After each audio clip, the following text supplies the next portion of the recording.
حضرت ابن عباس نبی پاک صلی اللہ علیہ وسلم کے چچا زاد بھائی عرض کرتے ہیں، یا رسول اللہ صلی اللہ علیہ وسلم، یہ ظاہرہ اور باطنہ کے لفظ آئے، کھلی ہوئی اور چھپی ہوئی، یہ نعمتوں سے کیا مراد ہے؟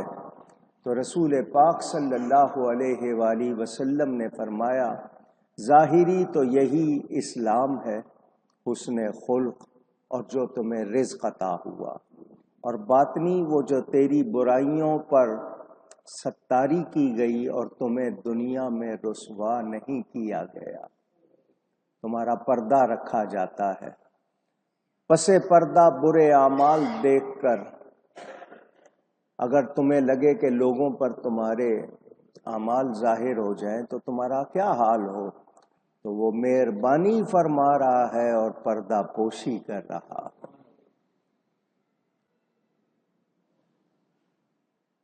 اے میرے چچا کے بیٹے، اللہ تعالیٰ فرماتا ہے، میں نے اہل ایمان سے 3 بھلائیاں کی ہیں، اس کے اپنے عمل دنیا سے چلے جانے کے بعد کٹ جاتے ہیں تو اس کو اہل ایمان کی دعائیں پہنچتی ہیں، جن کی وجہ سے اللہ تعالی ان کی خطائیں معاف فرماتا ہے۔ انسان کو مال دیا، وہ اللہ کی راہ میں خرچ کرتا ہے، صدقہ خیرات کرتا ہے، اس کے مال کو اس کی خطا کے معاف کرانے کا سبب بناتا ہوں۔ تیسری بات، اس کے برے اعمال پر پردہ ڈالتا ہوں، اگر اس کے کردار ظاہر کر دوں تو اسے اپنے عزیز و اقارب بھی برداشت نہ کریں، وہ بھی اپنے ساتھ نہ رکھیں بلکہ گھروں سے نکال دیں۔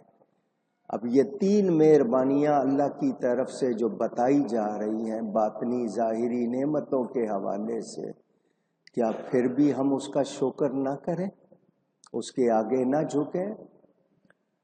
لیکن بعض لوگ، وَمِنَ النَّاسِ، من کا لفظ بعض کے لیے آتا ہے، کچھ، فیو، سم، وَمِنَ النَّاسِ، مگر بعض لوگ وہ ہیں کہ وہ جھگڑتے ہیں۔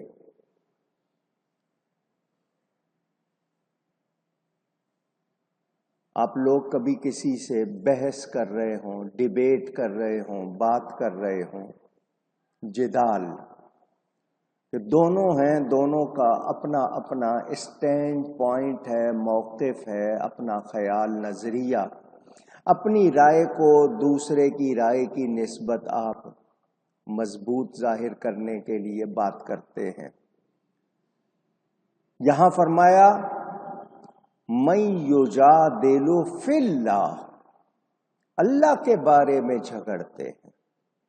آپس کے جھگڑے آپ کے ہوں، کوئی معاملات ہوں، وہ اور بات ہے، اللہ کے بارے میں جھگڑتے ہیں۔ کیا مطلب؟ اللہ کی کتاب کے بارے میں، اللہ کی صفات کے بارے میں۔ یہ نضر بن حارث ایک شخص تھا، وہ کہتا تھا یہ قرآن پرانے لوگوں کی کہانیاں ہیں، یہ پرانے لوگوں کی باتیں ہیں، ان کو کہیں سے مل گئی ہیں، یہ ہمیں سنا دیتے ہیں۔ وہ قرآن کے بارے میں ایسا کہتا تھا۔ آپ کو معلوم ہے اس قرآن کا چیلنج اللہ کی طرف سے، اگر تم سمجھتے ہو یہ کسی انسان کا کلام ہے تو عربی تمہیں بھی آتی ہے، تم بھی کلام کہتے ہو، اپنے آپ کو فصیح کہتے ہو، صاف زبان والے، دوسروں کو اجمی کہتے ہو، گونگا کہ ہمارے سامنے بول نہیں سکتے، تو تمہیں بھی تو زبان آتی ہے، تم سمجھتے ہو کہ یہ نبی کا اپنا کلام ہے تو بنا لاؤ نا پھر اس طرح قرآن، پورا قرآن نہیں تو ایک سورت بنا لاؤ، 10 آیتیں بنا لاؤ، چھوٹی سی ایک سورت بنا لاؤ۔ آج تک بنا سکا کوئی؟ نہیں۔ فَإِن لَّمْ تَفْعَلُوا وَلَن تَفْعَلُوا، تم کر بھی نہیں سکتے، تم سے ہو بھی نہیں سکتا۔ یہ اللہ کا کلام ہے، یہ نبی کے خود کی بنائی ہوئی باتیں نہیں۔ افصح بہت ستھری صاف زبان والے نبی پاک، ان جیسے کلام والا کوئی نہیں۔ عرب والوں کو اپنی زبان پر بڑا ناز تھا، اسی لیے نبی پاک کو قرآن کا معجزہ دیا گیا۔ حضرت عیسیٰ کے زمانے میں طب، میڈیکل سائنس، بیماریوں کے علاج کی بات تھی، اللہ نے ان کو ایسے ہی معجزے دیے حضرت عیسیٰ کو۔ حضرت موسیٰ کے زمانے میں جادو ٹونے کا بہت زور تھا، اللہ نے ان کو ویسے معجزے دیے کہ جادوگر عاجز آ گئے۔ حضرت عیسیٰ کے سامنے بڑے ڈاکٹر حکیم عاجز آ گئے۔ نبی کو اللہ نے قرآن کا معجزہ، سب سے بڑا معجزہ میرے نبی کا قرآن ہے، ایسا دیا کہ وہ بڑے بڑے بولنے والے بھی زبانیں گنگ ہو گئیں، نبی کے سامنے کچھ بول سکے اونچی نہیں۔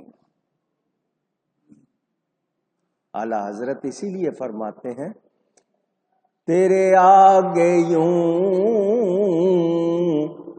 ہیں دبے لچے فصحاء عرب کے بڑے بڑے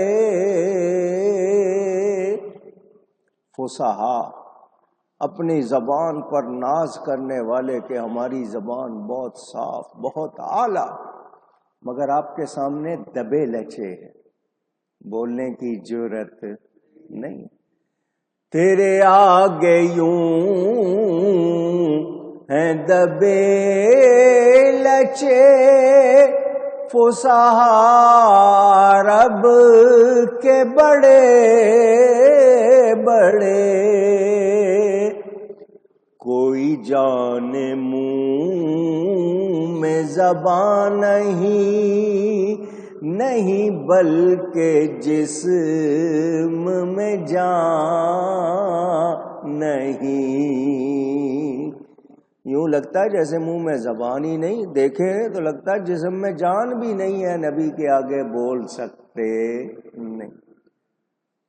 تو یہ قرآن کے بارے میں وہ اعتراض کرتے تھے۔ اسی طرح ایک یہودی آیا حضور صلی اللہ علیہ وسلم کی بارگاہ میں اور کہنے لگا آپ کا خدا کیسا ہے؟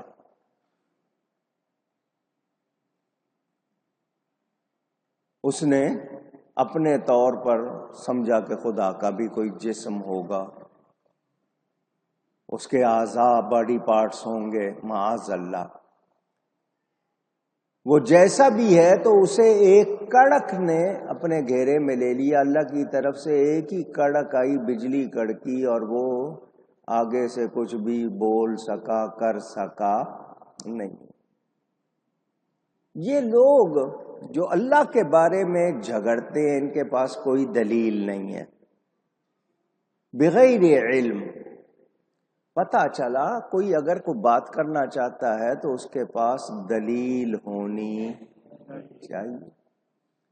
بغیر دلیل کے بات کرنے کا کیا مطلب ہے؟ وقت ہی ضائع کرنا ہے۔